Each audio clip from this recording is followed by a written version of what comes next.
ஒரு கார்த்திகை மாத கருக்கிருட்டு. செங்கல்பட்டிலிருந்து படப்பிடிப்பை முடித்துக்கொண்டு எம்ஜிஆர் அவர்கள் நடுநிசி 12 மணி வாக்கில் காரில் வந்து கொண்டிருக்கிறார். கண் விழித்தவாறே தனது காரில் எம்ஜிஆர் அவர்கள் வந்து கொண்டிருந்த பொழுது வழியில் போலீஸ் உடையில் நின்ற ஒருவரை பார்க்கிறார். எம்ஜிஆர் அவர்களின் கார் அவரை கடந்து செல்கின்ற போது எம்ஜிஆர் அவர்களின் நெஞ்சில் பொறி தட்டுகிறது. ஆள் நடமாட்டமே இல்லாத இந்த அர்த்த ராத்திரியில் அந்த போலீஸ்காரர் பஸ்ஸுக்காக காத்து நிற்கிறார் என்பதை எம்ஜிஆர் அவர்கள் புரிந்து கொள்கிறார். உடனே தனது டிரைவரிடம் காரை நிறுத்த சொல்கிறார் எம்ஜிஆர். கார் பின்னோக்கி வருகிறது. போலீஸ்காரரின் அருகில் காரை நிறுத்தி கதவை திறந்து ஏறுங்கள், எங்கே போக வேண்டும் என்கிறார் எம்ஜிஆர். பரவாயில்லை, நான் பஸ்ஸிலே வந்து விடுகிறேன் என்கிறார் அந்த போலீஸ்காரர். நேரமாகிவிட்டது, இனி இந்த ரூட்டில் பஸ் கிடையாது, ஏறிக்கொள்ளுங்கள் என்று எம்ஜிஆர் அவர்கள் வலுக்கட்டாயம் செய்ய போலீஸ்காரர் வேண்டா வெறுப்பாக ஏறுகிறார். காரின் உள்ளே லைட் போட்டு சாப்பிட்டீங்களா என்று கேட்டுக்கொண்டே தனது சீட்டுக்கு பின்னால் இருந்த பிஸ்கெட் பழங்களை எடுத்து கொடுக்கிறார் எம்ஜிஆர். இப்படி ஓசியில் பயணம் செய்வதே எனக்கு உடன்பாடில்லை. இன்னும் நீங்கள் உண்ண சொல்லி வேறு என்னை இழிவுபடுத்தாதீர்கள் என்று போலீஸ்காரர் மறுக்கிறார். எம்ஜிஆர் அவர்கள் பூரிக்கிறார். இருப்பவனிலிருந்து இல்லாதவன் வரை படித்து பதவியில் இருக்கும் எத்தனையோ பேர் எனக்கு அது வேண்டும் இது வேண்டும் என்று எம்ஜிஆர் அவர்களிடம் வேண்டியதை பெற்று செல்கிறார்கள். ஆனால் சாதாரண பொறுப்பில் இருக்கும் இந்த போலீஸ்காரரின் நேர்மை எம்ஜிஆர் அவர்களை மெய்சிலிர்க்க வைத்துவிட்டது. எம்ஜிஆர் அவர்களின் கார் கத தூரத்தில் வந்து கொண்டிருந்தாலும் காரின் நிறத்தையும் ஒளியையும் மனம் கமலும் ஓடிக்கான் வாசனையையும் வைத்து இது எம்ஜிஆர் அவர்களின் கார் என்றும் கார் சென்ற தடத்தை தொட்டு வணங்குகின்ற அளவுக்கு புகழுடன் திகழ்ந்த நேரம் அது. அரை மணி நேரம் கார் சென்று கொண்டிருக்கிறது. ஆனால் அதுவரை எம்ஜிஆர் அவர்களை பற்றி பெரிதாக போற்றி புகழ்ந்து பேசாமல் அந்த போலீஸ்காரர் வந்ததே புரட்சித் தலைவர் எம்ஜிஆர் அவர்களுக்கு அந்த போலீஸ்காரர் மீது மரியாதையை கூடுதலாக்கியது. நான் தான் எம்ஜிஆர் என்கிறார் எம்ஜிஆர். கேள்விப்பட்டிருக்கிறேன் என்கிறார் அந்த போலீஸ்காரர். பொன்மனச்செம்மல் எம்ஜிஆர் அவர்களின் முகத்தில் கோபம் இல்லை, பதிலுக்கு பொன்முறுவல் மலர்கிறது. என் படங்களை பார்த்து இருக்கிறீர்களா என்று கேட்கிறார் எம்ஜிஆர்.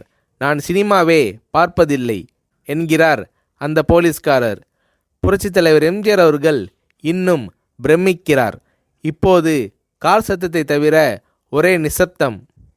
போலீஸ்காரர் தனது வீட்டிற்கு 1/2 கிலோமீட்டர் தூரத்திற்கு முன்பே காரை நிறுத்த சொல்லி இங்கேயே இறங்கிக் கொள்கிறேன் என்கிறார். ஏன், நீங்கள் குறிப்பிட்ட அந்த விலாசம் இன்னும் 1/2 கிலோமீட்டர் தூரம் இருக்கிறதே என்கிறார் எம்ஜிஆர். சாதாரண போலீஸ் உத்தியோகத்தில் இருக்கும் நான் காரில் வந்து இறங்கினால் என் வீட்டிற்கு அருகில் உள்ளவர்கள் என்னை தவறாக நினைத்து கொள்வார்கள். இதுவரை இப்படி நான் யார் காரிலும் ஓசியில் வந்து பழக்கமில்லை. நீங்கள் இவ்வளவு தூரம் செய்த உதவிக்கு நன்றி என்கிறார் அந்த போலீஸ்காரர். புரட்சித் தலைவர் எம்ஜிஆர் அவர்கள் அதற்கு மேல் எதுவும் பேசவில்லை. அவர் எந்த போலீஸ் ஸ்டேஷனில் பணிபுரிகிறார் என்பதை மட்டும் கேட்டு தெரிந்து கொண்டு கிளம்புகிறார். அடுத்த நாள் செங்கல்பட்டு போலீஸ் ஸ்டேஷனுக்கு ஃபோன் செய்து நான் எம்ஜிஆர் பேசுகிறேன் என்கிறார் எம்ஜிஆர். ஃபோனை எடுத்த டிஎஸ்பி உதறலோடும் உற்சாகத்தோடும் தலைவரே வணக்கம் என்கிறார்.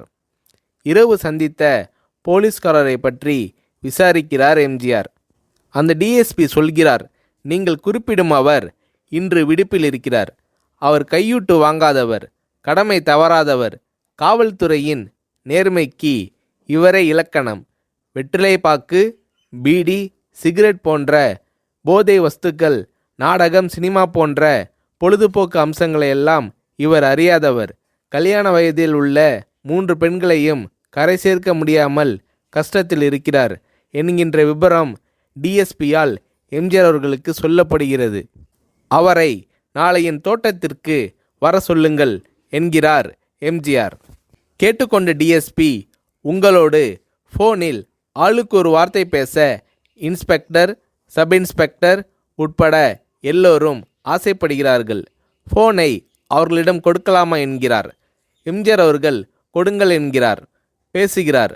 அந்த போலீஸ் ஸ்டேஷனே புண்ணியம் பெற்றதாக மகிழ்ச்சி அடைகிறார்கள் அந்த போலீஸ்காரர்கள். மறுநாள் அந்த போலீஸ்காரர் ராமவரம் தோட்டத்திற்கு அழைத்து வரப்படுகிறார். அவரிடம் பேப்பரில் மடித்த பெரிய பணக்கட்டை கொடுத்து, இதை வைத்து உங்கள் பெண்களின் கல்யாணத்தை நடத்துங்கள் என்கிறார் எம்ஜிஆர். போலீஸ்காரர் மறுக்கிறார். நான் ஏதாவது உங்களிடம் காரியமாற்ற சொல்லி அதற்காக கொடுத்தால் அது தவறு. என்னால் ஆக வேண்டியது உங்களுக்கும், உங்களால் ஆக வேண்டியது எனக்கும் எதுவும் இல்லை. நான் உங்கள் கூட பிறந்த ஒரு சகோதரனாக நினைத்து கொடுக்கிறேன், பெற்றுக்கொள்ளுங்கள் என்று சொன்ன பிறகு கேட்டும் கூட கிள்ளி கொடுக்காத கனவான்கள் வாழும் இந்த உலகில் ரோட்டில் நின்றவனை அழைத்து சென்று அள்ளி கொடுத்த எம்ஜிஆர் அவர்களின் கருணையில் நெகிழ்ந்து போய் பெற்றுக்கொள்கிறார் அந்த போலீஸ்காரர்.